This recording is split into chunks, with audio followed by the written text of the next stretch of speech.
Okay, so thank you very much, Andy, and thank you to the Buddhist Library for inviting me to give this series of talks on doom and gloom. So yes, Bhante Akaliko here at Lokanta Vihara, the monastery at the end of the world.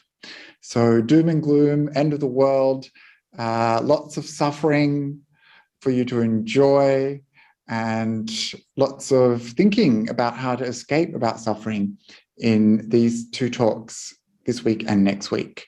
So I'd like to begin by acknowledging the original owners and custodians of this land, the Barramadigal people of the Darug Nation, and thinking very much about the topic tonight, which is ups and downs, and we'll be looking at the Lokadhammas and thinking of the suffering of our First Nations people in Australia and First Nations people all over the world, and thinking just how things can change so quickly, and thinking of the history of Aboriginal Australia and colonial Australia, really seeing perhaps the changeability of life, and a real respect to our Indigenous people.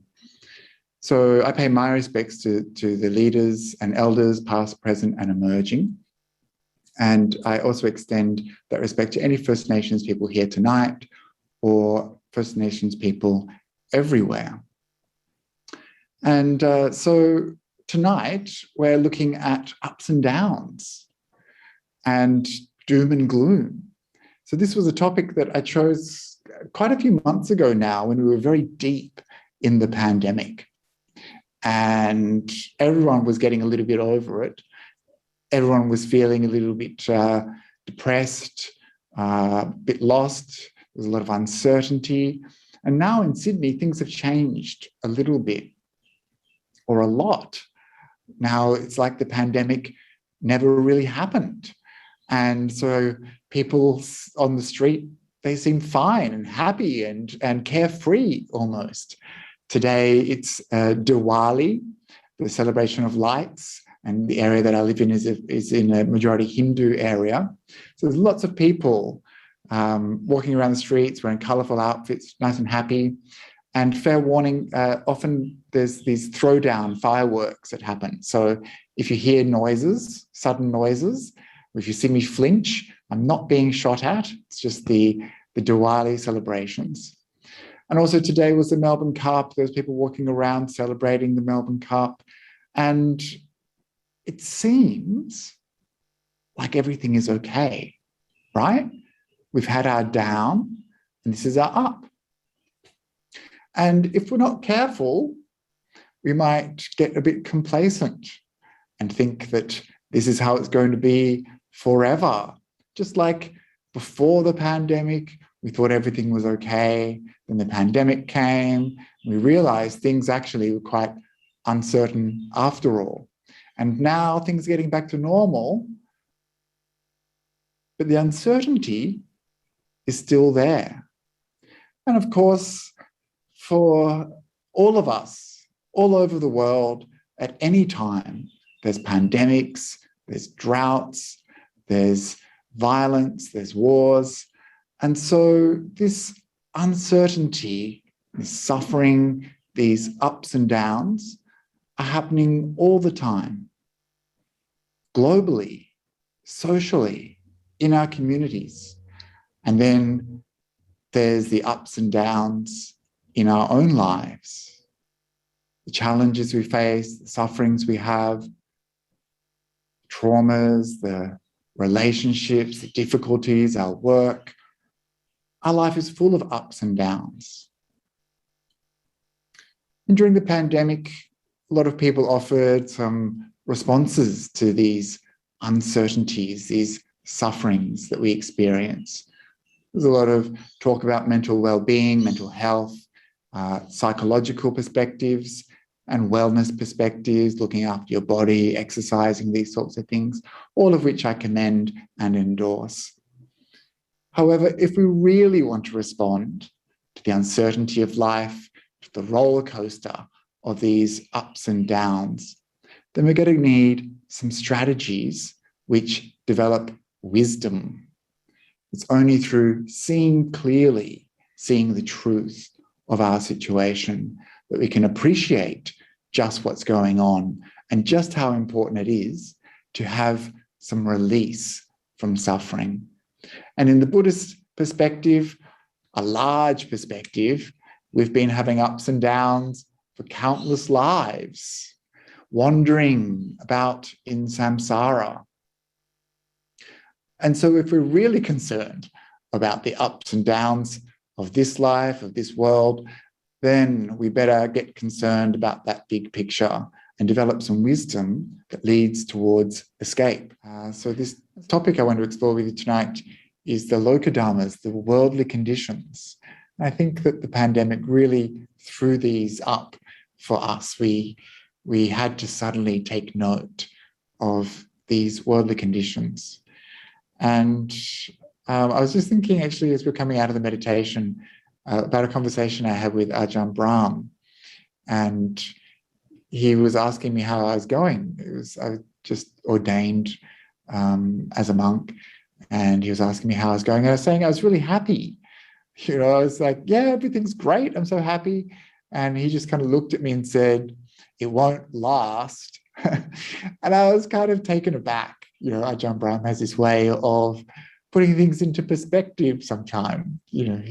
I thought that I'd be happy forever as a monk, I thought that I'd found my place. I thought that everything was stable and permanent. And I thought I had some happiness that I could rely upon. But of course, Ajahn Brahm, with experience and wisdom, could see that perhaps this wasn't the case at all, and that the happiness that I was experiencing would change. And sure enough, nothing lasts forever. And not that I'm unhappy as a monk now, but things did change. I had some bad days. And I think it's important to remember that this is just what it means to be alive. And this is going to happen to us all from time to time. We're going to have our ups and we're going to have our downs. And this really is what it means to exist in the world. This is the nature of the world. This is the nature of samsara. And the way that the Buddha framed this whole mess that we experience from day to day, from year to year, from life to life, was through the lens of what he called the lokadhammas, the worldly conditions, the worldly dhammas. And I think some of you might know them as the worldly winds. And so I've prepared a little bit of a slideshow, just because sometimes, you're doing a Zoom and you end up looking at yourself the whole time. So it's good to change things up. And hopefully you'll be able to see my screen. Can you see my screen? Yes. Wonderful. Thank you for answering. Good. And I'm just going to present. Oh, I've gone the wrong way. I'm going to have to go back. Wait. Oh, now I've ruined it all for you. It started at the very end. Okay. So this is how we survive ups and downs. We look at the lokadhammas and hopefully we'll develop some wisdom. And so I'm going to be looking at one of my favorite suttas, which is called the Dutiyalokadhammasutta. And this means the second sutta on the lokadhamma, or the worldly conditions. And it's in the Anguttara Nikaya, number 8.6. And I've just extracted really a few bits and pieces from the sutta, and I'll be sharing them here with you. I think it's good to see the words of the Dhamma. So the Buddha is talking to us, and he says these 8 worldly conditions revolve around the world, and the world revolves around these 8 worldly conditions. And so perhaps that's where we get this kind of worldly winds reference in later Buddhist literature, this idea of the worldly conditions pushing their way around, just as the wind moves around the world, clouds move around the world. In the same way, these 8 things that we're about to discover, they revolve around the world and also cause the world to revolve, our worlds at least. What are these 8 things? Unlike the Buddha, he always has a bit of a cliffhanger, some suspense for us. So the first one, and there's 4 pairs. First one is gain and loss, fame and disgrace, blame and praise. And again, the Buddha here switching the positive and the negative, putting blame first instead of praise and blame. And I think that's quite clever because it kind of stops you and makes you think, doesn't it? And then the last one, pleasure and pain. So these are the 8 lokadhammas: gain and loss, fame and disgrace, blame and praise, pleasure and pain. And then he goes on to say that there's 2 types of people in this world. The first person is an uneducated, ordinary person, asutva putujana. And this is people like you and me. Or if you want to think about it, just anyone who is not an Arya, anyone who is not enlightened. That means anyone who is not a stream enterer or above. This is what it means to be an uneducated, ordinary person. Uneducated in the sense of perhaps not seeing the Dhamma. So we all have various degrees of education in the Dhamma, a little bit of knowledge of the Dhamma, and we've heard the teachings, we have some understanding, but until we actually see the Dhamma for ourselves, we're still like a trainee. So we're still ordinary, even if we have some education in the Dhamma.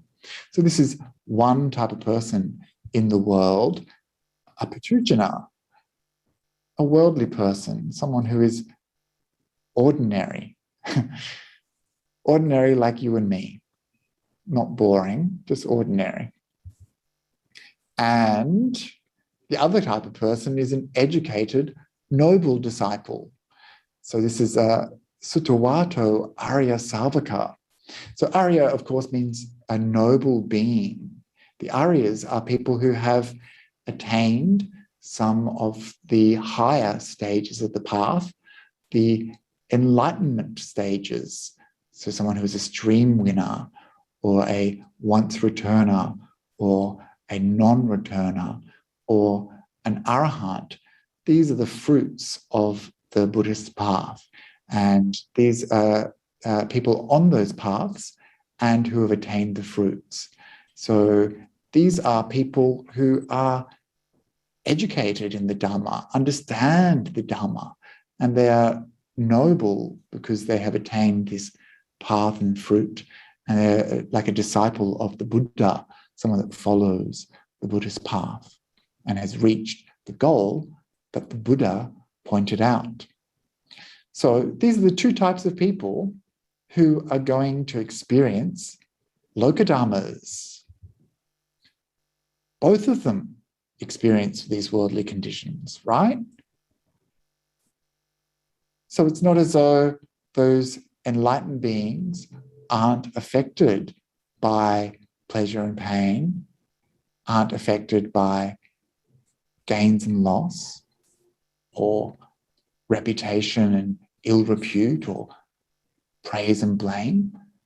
These things will also happen to those Aryas, which I take comfort from in a way, because it means that there's like this level playing field, everyone experiences them. But what is the difference between the way that these 2 types of people, 2 types of beings experience the lokadhammas? And so the Buddha goes on to give us. Oh, if you've got your microphone on, maybe just check and you can turn it off so that we can not have interruptions.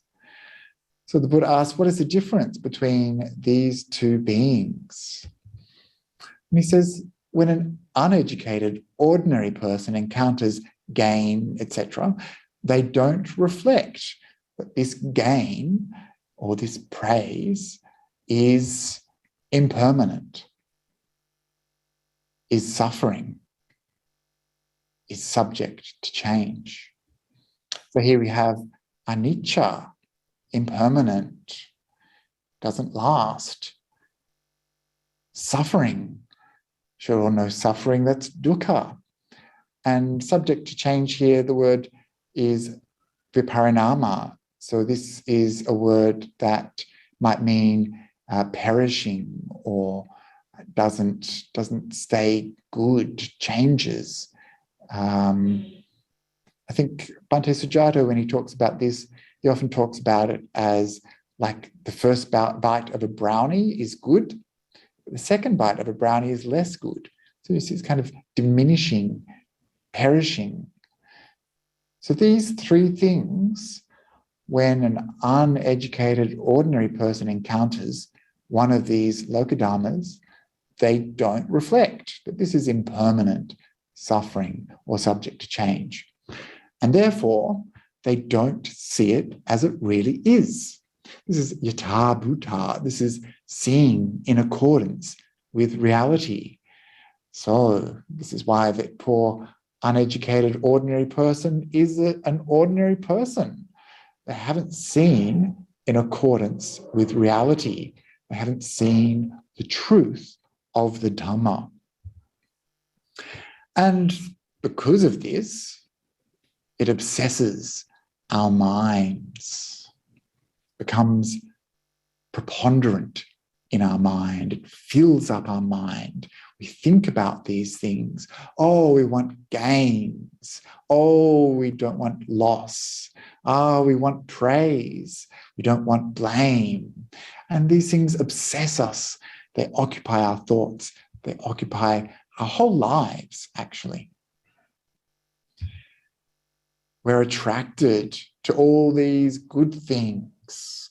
We want gains, we want fame, we want praise, we want pleasure. But we don't want loss. We don't want disgrace or blame. We don't want pain. And because of this, it's going to be a mystery. There we go. Because of this attraction and repulsion, we are not free from rebirth. We're not free from old age, death. We're not free from sorrow, lamentation, pain, sadness, and distress. So therefore, we are not free from suffering. And I think we can see this in our own lives. We can see the pattern that we have trying to avoid those bad things, trying to get those good things, and getting caught up in this cycle of attraction and repulsion. We suffer. And because we suffer, and because we don't see the truth, because we don't get any escape, we keep on coming back over and over again. We keep on experiencing rebirth. We keep on experiencing old age and death. So many countless sorrows and all of these other things that are suffering. But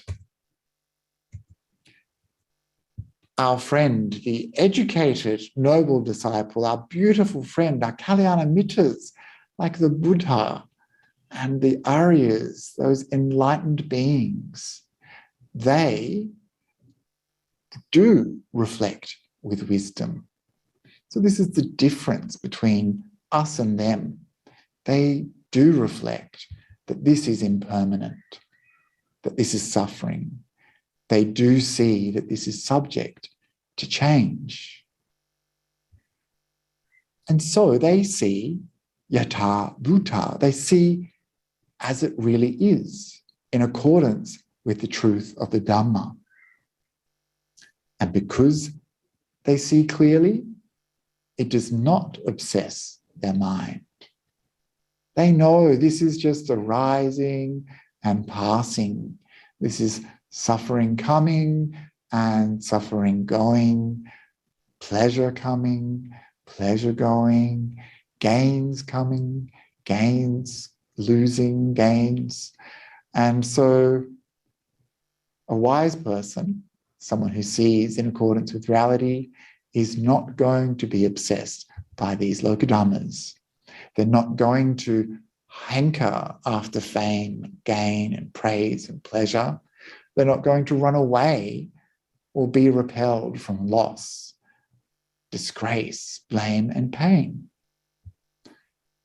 And so, because they are not engaged in this running towards and running away from cycle, they're free from rebirth, free from old age, death, free from sorrow, lamentation, pain, grief, and distress. They're free from suffering.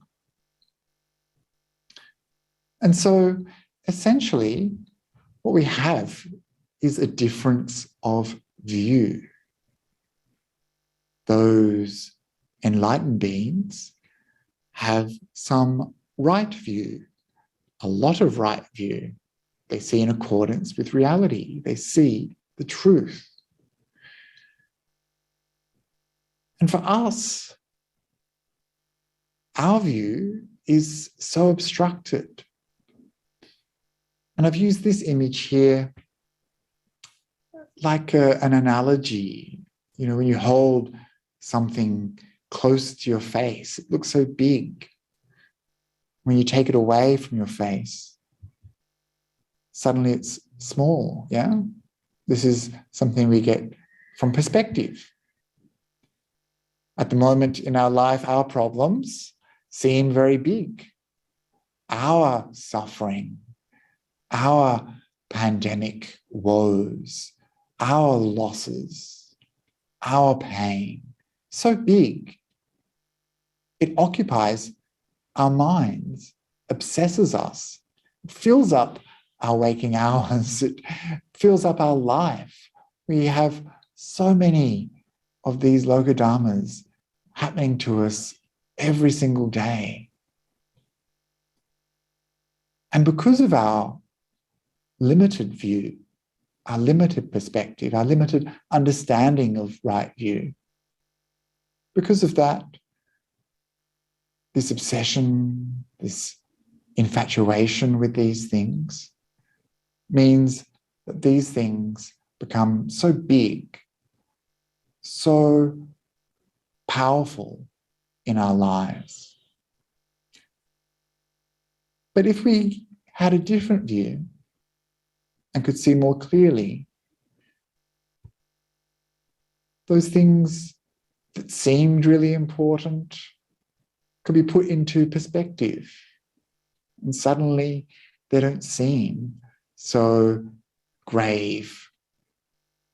They don't seem so wonderful. They're just things arising and passing. And so this different perspective is something that a noble being has.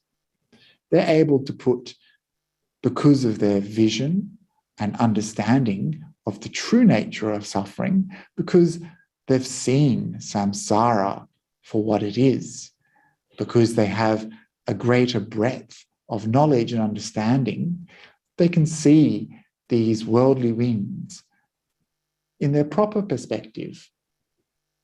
The Buddha, he would often talk in the Samyutta Nikaya, in the Anamataka Sutta, Samyutta, these endless beginnings, about how countless lives we've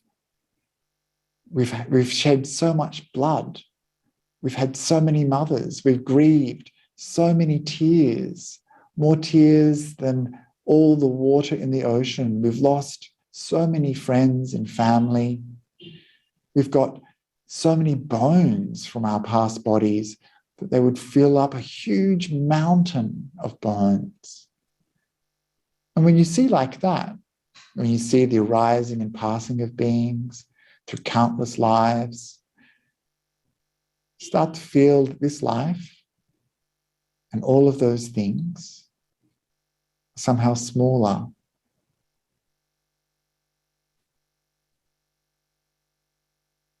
You can put them into perspective, not be so buffeted by these worldly winds. And so I want to talk a little bit about some of these ways of looking at the Lokadhammas in the suttas, and maybe tell some stories and share some dhamma about these various Lokadhammas. And I'll start, I think, with pain, with dukkha. Doom and gloom continues, ups and downs. Guess what? Dukkha is coming at you first. And in Buddhism, of course, dukkha is such an important concept. And I often think that it's kind of like the Buddha's bingo card is just going to be full of suffering. You know, it's kind of like, have you got rebirth? Yes, good. Have you got pain? Yes. Sorrow? Yes. Have you got old age? Yes. Bingo. We've all got dukkha, right? And of course, the reason that maybe Buddhism gets a bit of a bad reputation sometimes is because people just hear this dukkha, dukkha, dukkha, and they think that's all there is. Of course, it's quite different to that. You know, there's a lot of getting over dukkha in Buddhism. There's a lot of escape from dukkha. But the Buddha was kind in that he pointed out that these things are suffering, because so often in our lives we mistake what is suffering for pleasure, and we mistake pleasure for suffering. And so it's important that he's able to point out the true nature of the kind of dukkha that we experience in life, so that we can arouse some samvega, some spiritual urgency. You know, otherwise we're going to get used to this kind of dukkha, and we're not going to see it clearly. And if we're not going to see it clearly, then we're not going to want to escape it. And so the Buddha was kind in this kind of pointing out of dukkha over and over and over again, because it works on our view. We can straighten our view by understanding, by seeing that these things are suffering. And when we can see in this way, we can start to become dispassionate about it. We can start to let go of those things that cause us suffering. We can generate this samvega, this desire to escape our suffering. And so dukkha is very important, but it's something that we experience and it hurts. And that's another definition of dukkha, is pain. You know, this kind of physical pain, this mental pain. And this is something that affects us in our life. And if you think about it, the pain that we experience is a major push towards pleasure. We think that we can escape pain by seeking pleasure. Then, of course, our pains don't go away, and often our pleasures turn into pains. You think you will escape hunger by eating a whole chocolate cake, then you will just be sick and hungry again tomorrow. So we can't escape these things. But we can develop some wisdom around them. And the Buddha said in the Mahali Sutta, which is in the Samyutta Nikaya, the dukkha that we experience is related to the experience of the khandhas. So in the bigger definition that the Buddha gives, which I kind of referred to just before, which is that rebirth, suffering is rebirth, old age, sickness, death, pain, sorrow, lamentation, grief, and despair. These are all forms of suffering. And then to make sure we didn't miss it, he said, basically, this is the whole mass of suffering, the Mahadukkha Kanda. And in short, it's the 5 clinging aggregates that is dukkha, the 5, the Pancha Upadana Khandas. And these are form. We looked at form just before when we did our guided 4 elements meditation. We looked at form, which of course are the elements. And then we've got feelings, which we think of as pleasure and pain and neutral feelings. And then we have perceptions, how we see the world. We have sankharas, which are our choices and will, our volitions. And then we have consciousness, which we mistake for ourselves, this conjurer's trick, Buddha said. So these 5 khandas are suffering, are dukkha, and this is how we experience the world. And so in this sutta, the Mahali Sutta, the Buddha talks about how our experience of the khandas is mixed with pleasure and pain. So it's not exclusively pleasurable and it's not exclusively painful. And this is good, because if it was only pleasurable, our experience of this body and this mind, if it was only pleasurable, then we would just want to keep it forever. And we would want to keep on having bodies. We would want to keep on coming back over and over again. We wouldn't have any reason to get out of this body. But because there is suffering, because there is pain, because we experience it mixed with pleasure, that pleasure is not so pleasurable, because it changes from pleasure to pain really quickly. And because there is this suffering, this pain, then it's good for us because we can become dispassionate. That pain is what makes us want to get out of suffering, and getting out of suffering is in our long-term interest. And so there's many types of suffering. There's suffering that is heavy and suffering that is light. There's suffering that is mental and suffering that is physical. There's suffering that is takes a long time to go away, and there's suffering that is short. And this is what it means to be alive. This is what it means to have a body, a mind. And so when we accept this, we can kind of make peace with it, right? You know, Ajahn Brahm would say things like, "Are you suffering?" And people would say, "Yes." And he'd say, "Good, good." And the reason is it can't last. You know, this suffering can't last either. And this is how we should see it. It is impermanent. It does change. And so even when we're having a really hard day, even when things look really, really bad, then sure, things can always get worse. But usually when we experience suffering for some time, eventually some happiness will come along. This suffering is not permanent, but neither is the pleasures we experience. And that's the problem. When we experience pleasure, we want it to last forever. We think it will last forever. We hope it will last forever, but it never does. And the pleasures that we seek, what kind of pleasures are they?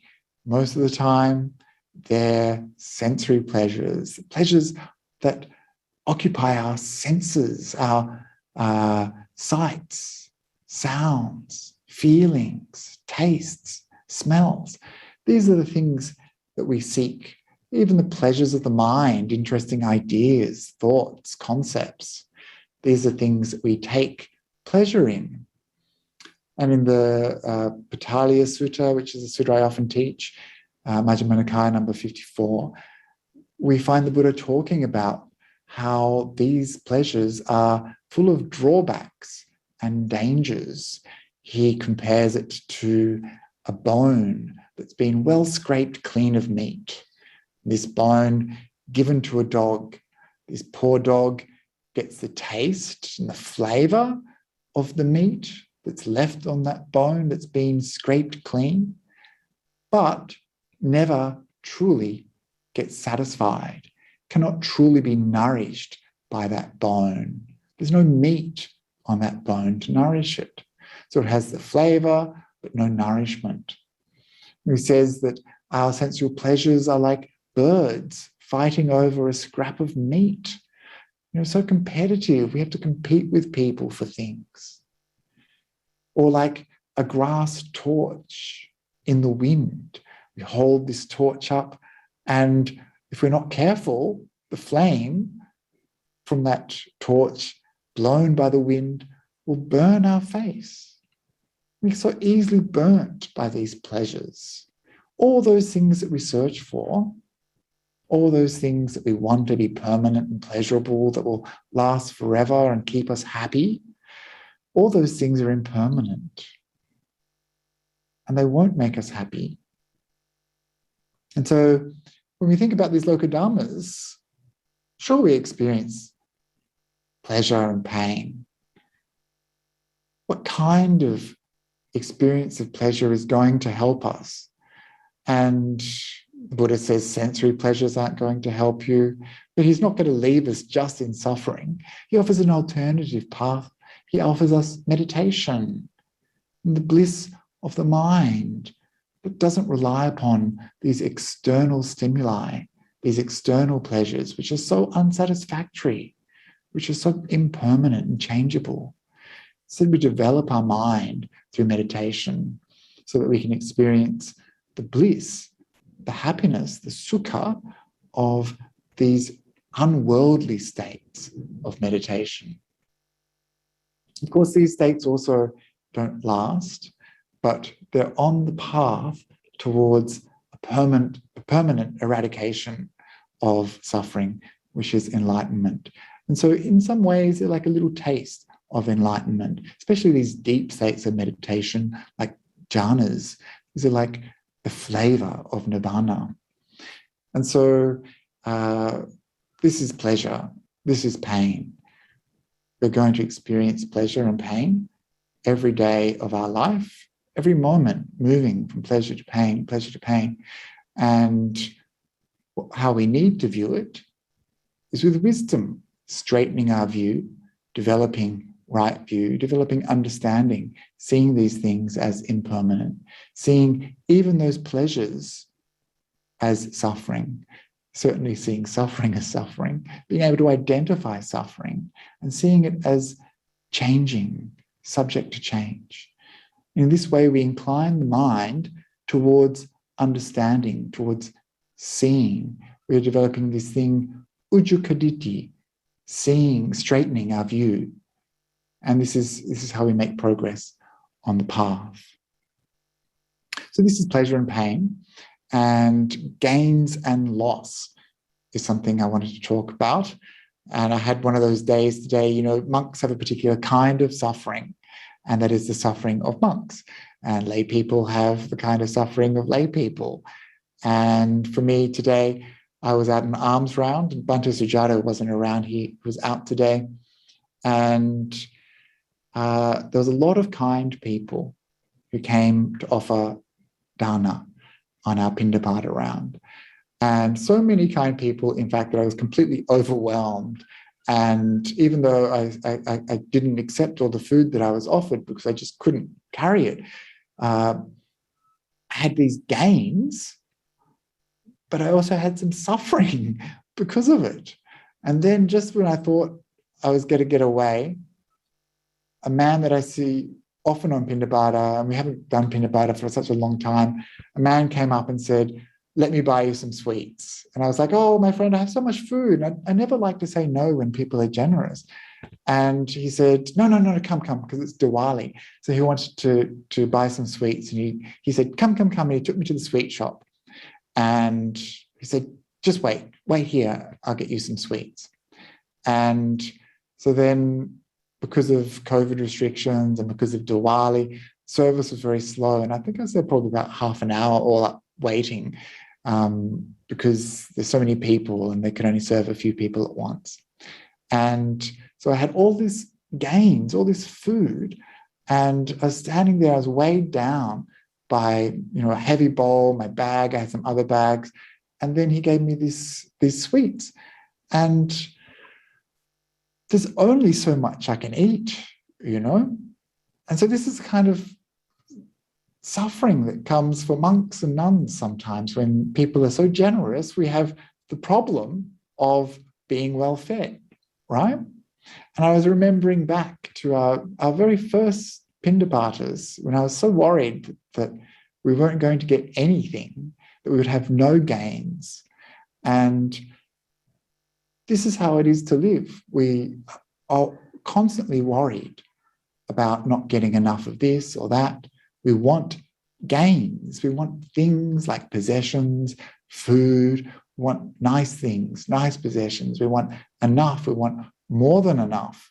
We want more and more gains. We want more money, a better house, a better job.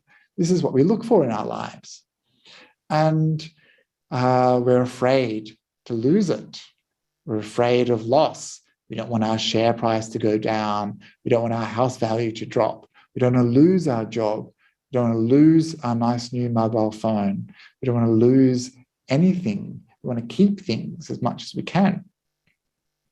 And the reason I mentioned this incident at Pindapata today about gains and loss is because the Buddha recognized that even monks who have so little and who have so few opportunities to get things, even this is a huge barrier to making progress on the path. Wanting gains, wanting nice food. He said for monks and nuns that gains, reputation and having followers, these three things are a source of suffering. They are harsh, bitter, brutal barrier and obstruction to finding peace. And I could see that today, I was like, you go out on alms round, and you hope that you'll get some gains, you hope you get some food, and then suddenly you get some and you've got too much and it becomes suffering. Or then what to do? I was like, oh, I'm not going to be able to eat this. Can I share it with some people? Can I give some away? Can I give some to the pigeons? And the idea of loss, even losing this stuff, was occupying my mind. And so gains and loss, ups and downs. The Buddha said it's so dangerous to think about these things all the time for monks, worrying about food, worrying about accommodation, worrying about robes and things like that. He gives some beautiful examples in the suttas, in the Samyutta Nikaya, three of my favorite little creatures. First one is this kuma, a tortoise, which is swimming with its family in the ocean. And they say, don't go over there. Don't go over to that spot over there. There's trouble waiting. And this tortoise is quite naughty, goes over there.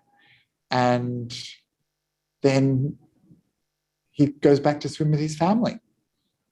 And his family say, did you go over there where we told you not to go? He says, yes. It's like, well, we can see that you're hooked. He got hooked by a fisherman's hook. But this tortoise couldn't see it himself. And of course, eventually that tortoise will be reeled in. He's going to be snagged by those gains. This is the metaphor. And so it's so easy to become hooked, even without knowing it, for things. And another, in the same Samyutta, in the same chapter, is the dung beetle, which is, of course, a creature that eats poo. And so the dung beetle had this big pile of poo and is sitting on top of these gains, sitting on top of these balls of poo, and is really proud of itself, proud of its poo.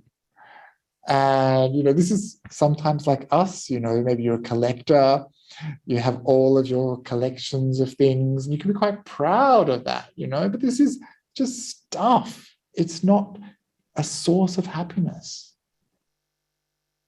We welcome people into our homes. We become so proud of these possessions. And here the Buddha is saying, it's just shit, really. This stuff doesn't matter.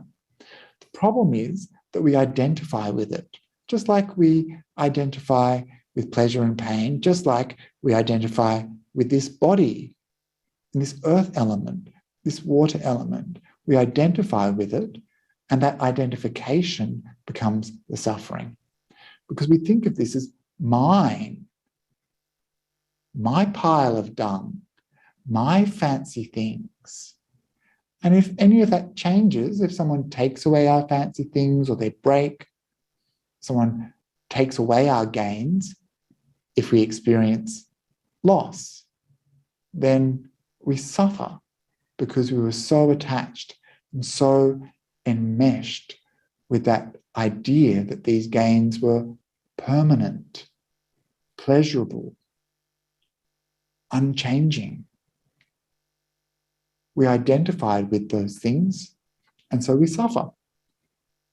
And another creature in the same samyutta is the jackal, which has mange. This poor jackal, wherever it goes, thinking about gains, wanting good things, wanting a good reputation, wanting to have followers. For a monk, this is very dangerous. And so the Buddha said this is like a jackal that has mange. And wherever it goes, it's itchy. It never gets any peace. These are really powerful images that the Buddha uses to make us think about these things. And we can think about it regardless of whether a monk or a layperson. We can think about our attitude towards these things and see that the connection that we make with these things can be a source of suffering for us. It doesn't mean as lay people that you can't enjoy your gains, but how you enjoy them, that's important. You enjoy them thinking that they'll last forever, well, you're going to suffer. If you enjoy them thinking that they're yours, well, they're going to be taken away from you. Something's going to break. Someone might steal it. Taxman will take cut. It doesn't belong to you.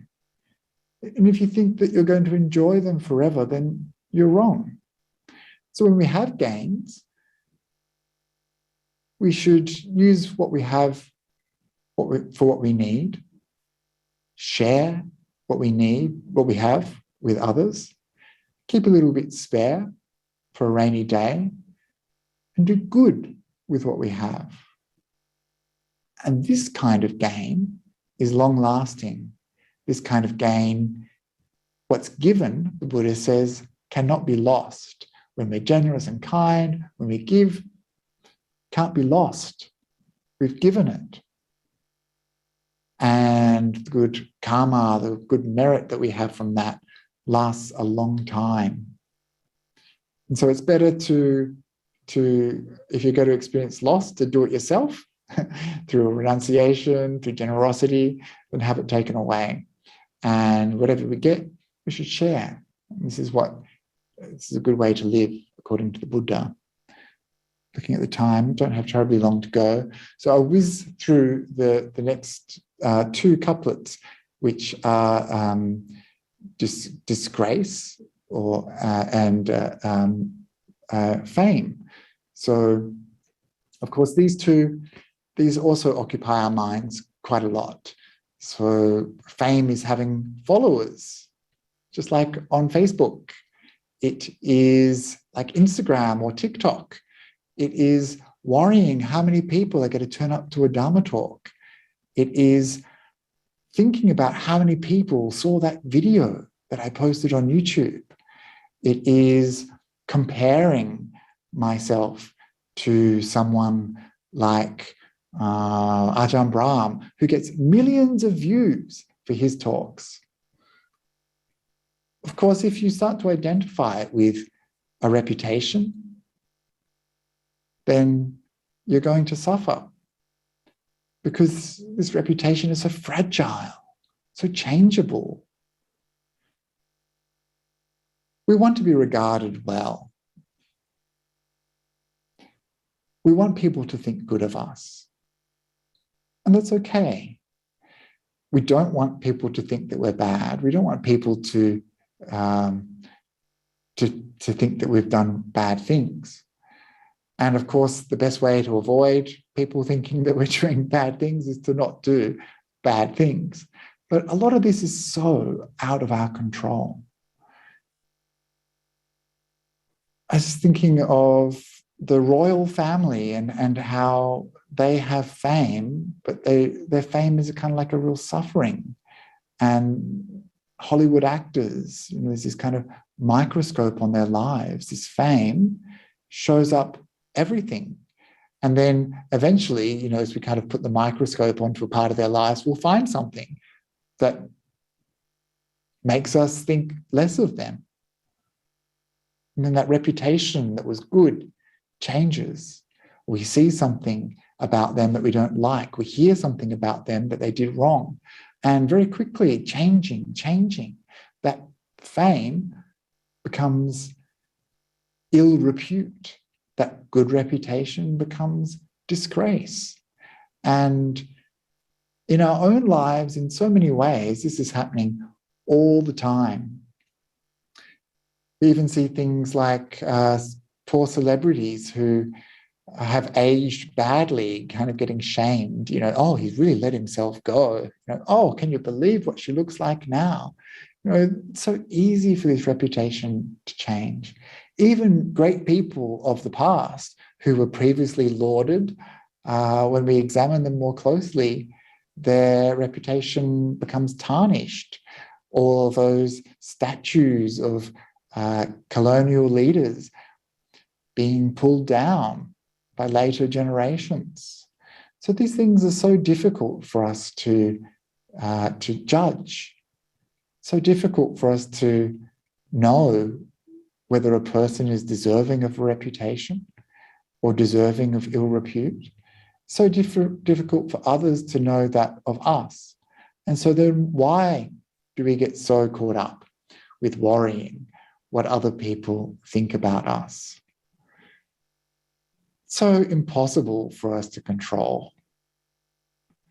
And in any case, identifying too strongly with being a good person like this or being a bad person like that, being a good person in their eyes might be being a bad person in someone else's eyes.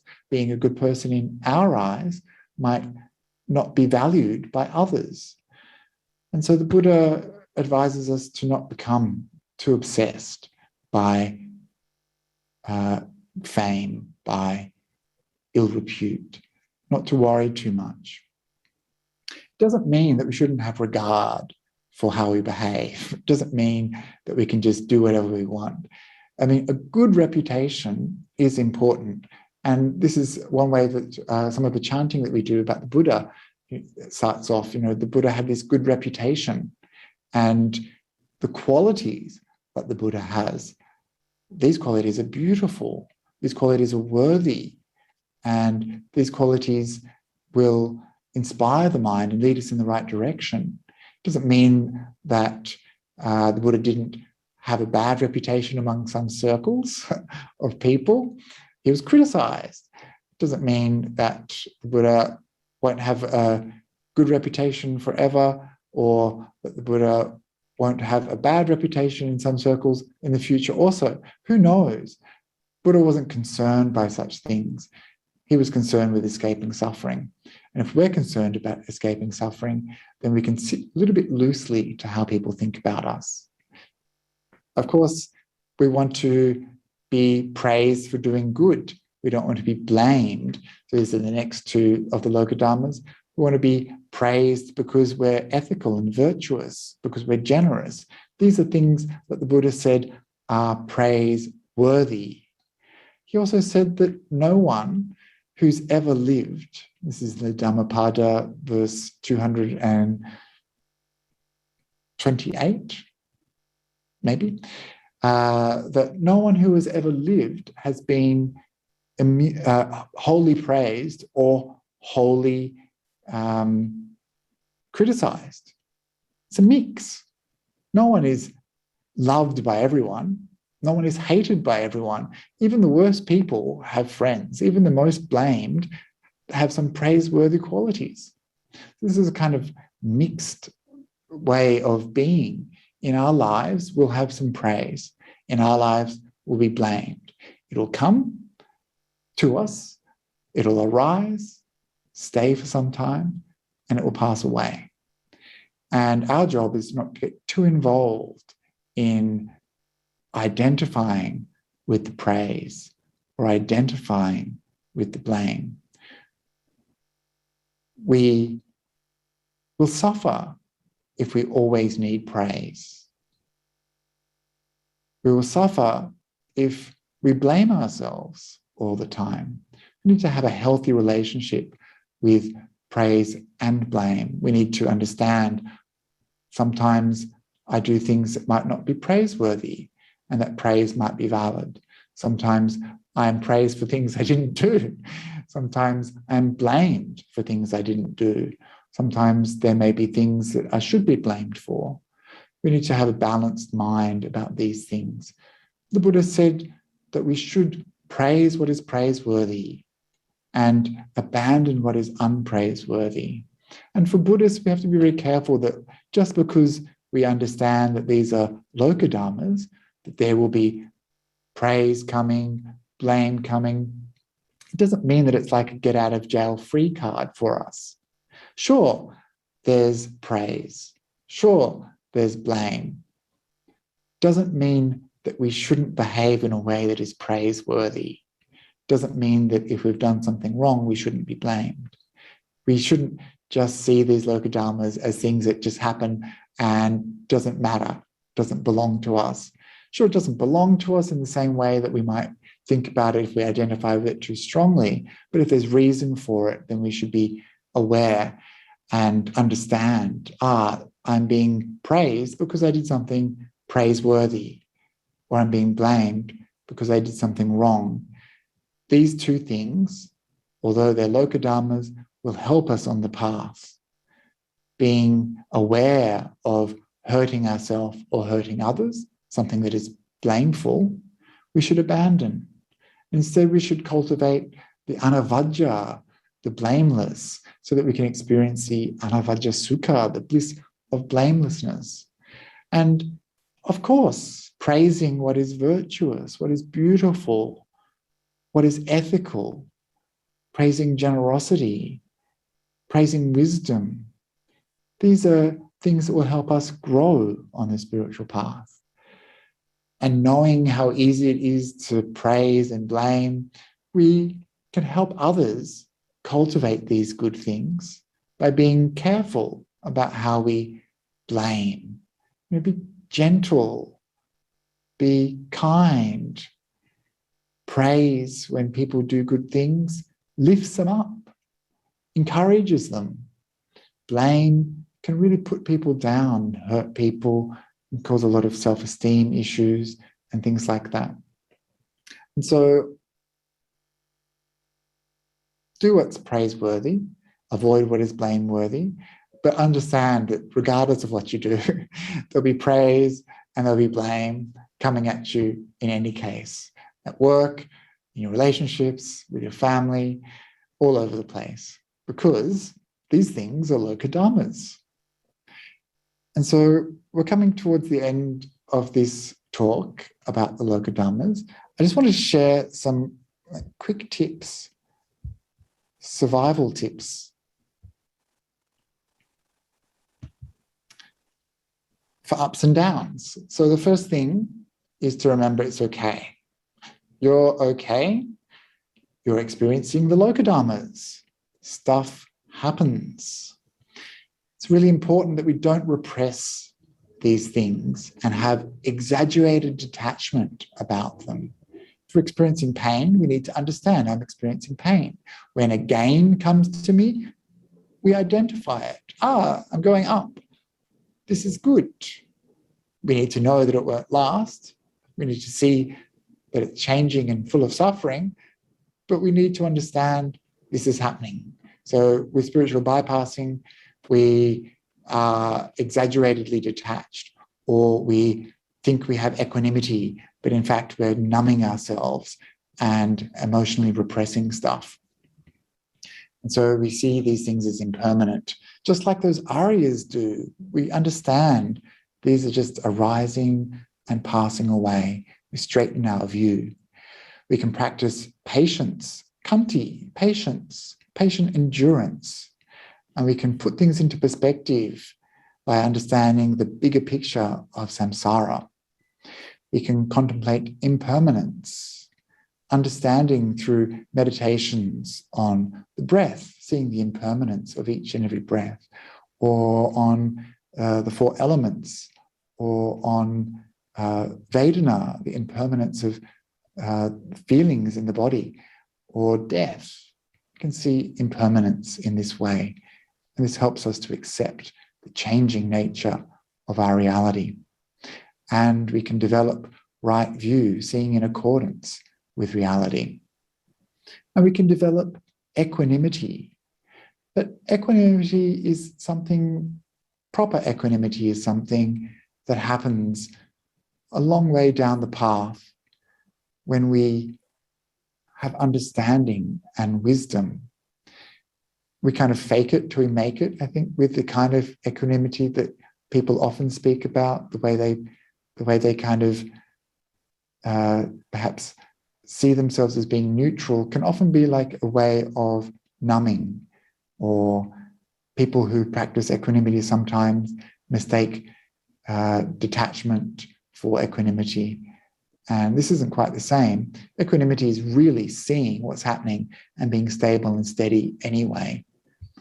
And so this verse, to finish up, from the Mangala Sutta, Dutiyalokadhammasutta chitam yasana kampati asokam urajam ke mang etang mangan utamang ti. Though touched by these lokadhammas, these worldly conditions, our mind does not tremble. It is sorrowless, stainless, and secure. This is the highest blessing. And this idea of being untouched by these worldly conditions, this isn't the kind of detachment or emotional numbing or suppression that some people in spiritual circles might use in their lives and mistake for equanimity, mistake for overcoming those lokadhammas. This kind of equanimity belongs to the Aryas, belongs to those enlightened beings. When you look at that Mangala Sutta, there's so many things that happen, so many blessings that happen before we get to that stage of equanimity, before we get to that unshakable, steady, sorrowless stage. And until then, we're worldly beings, ordinary people, patujanas. We're going to experience these things, and it's the way that we respond to them that matters. So we need to develop this resilience. We need to develop this perspective and understanding. We need to develop wisdom. And until we see these things for ourselves, we're still going to experience pain and suffer. We're still going to experience gains and think that it will last forever. We've got to want pleasure to stay. We've got to still run away from suffering. But as long as we have this education in the Dhamma, we can start to slowly loosen our attachment to these things. We can stop identifying so strongly with them, and we can sit a bit more loosely to life. We can start to see these things coming and arising and passing away.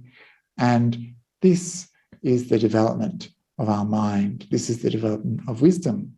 And this is how eventually we will become sorrowless and stainless, how we will become unshakable, and eventually, hopefully, we will become Aryas. And those lokadhammas, although they'll still be existing in the world, we will see them clearly, recognizing them for what they are, and eventually will come out of our suffering. So this is a short talk about ups and downs and how to survive them with wisdom. Wisdom power is the way to survive the ups and downs. So we've gone a little bit over time. I don't want to get in trouble, but if anyone has a question, perhaps we can take a few questions before we wrap up.